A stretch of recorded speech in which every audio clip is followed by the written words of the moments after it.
आज बनाओ अस मज़ेदार माज तो ٲلوٕ मोंجہِ यम जन बनावनस मज वारिया सहल तो आसान छ तो पकियो करो शुरू अजिच रेसिपी।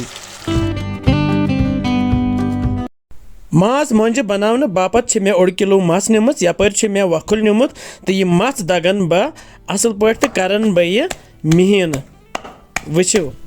मस तैयार करित क्या कर बह वन मे न्यू यपर बाउल तो बाउलस मज कर बह यह मस ट्रांसफर यपर अन मे ٲلوٕ अख तो बह करन यह ٲلوٕ कदुकश तो रलावन बह मसि सति यस दज तो यह बनावान ٲلوٕ तो माज मोंजि तुम हेकिव ٲلوٕ एवॉइड तो करित तो यत त्रा बह वन गंडा अख निकरत न्युक न्युक करित बे त्रा बह यत दानि वल हना ज्यादा पहम तो यह त्रा बह निक निक करित नील मर्चवांगन ते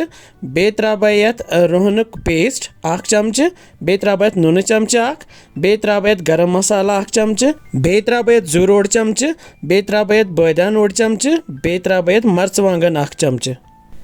बे मे ठूल 1 तो यह त्रा बह ऊर तो ठूल रलवित क्या कर बह रलावन बह यह असल पट करन बह मिक्स ताकि यम सारी मसाला यम जन यम रलन माज सत। वुचो क्युत सहल तो आसान यह बनावन तुम ते बनइव तो तैयार सोन यह माज तैयार कर तो यपर क्या करो यपर जालो गैस तो गैस पे थो मे वन तव तो ताय मज त्रा बह वन तेल तो यह फल तेल तुम हेकिव रिफाइंड तेल तो इस्तेमाल कर तो तेल गरम गसित क्या कर बह अत कर बह थोड़ा सा अदर ही तो यत बना बह वन पेड़ मई मोंजि अत सती वुचो ज़्यादा मोज तो बनावनी बनावो मीडियम साइज ज़्यादा तन तो बनावन कह अत सती दिमो शेप किस वुचो किस असल मोड बने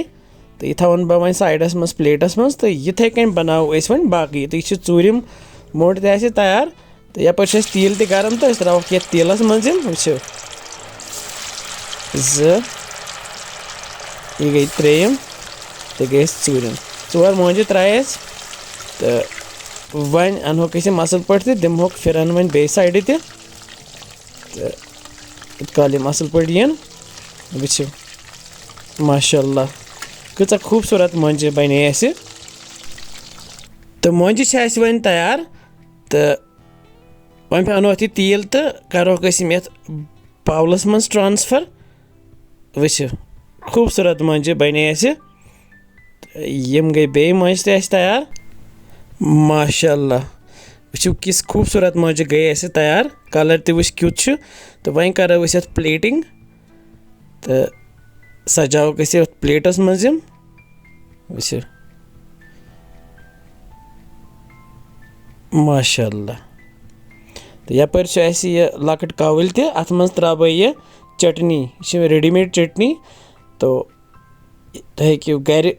चटन तो इस्तेमाल कर तो वन हाव तो अंदर किन तो क्युत बनियोमुत ओहो हो माशाअल्लाह वुचो ज़बरदस्त तुम ते बनइव यह मोंजि गर तो बे लेखान किस छो तुम बासान सान रेसिपीज बे फॉलो बटन तो दबावान सत शेयर तो करान बाकियन फ्रेंडन सत इंशाल्लाह मिलो बे कैंसन नया रेसिपियन सत तुत काल थो पन ख्याल बिहिव रबस हवाल।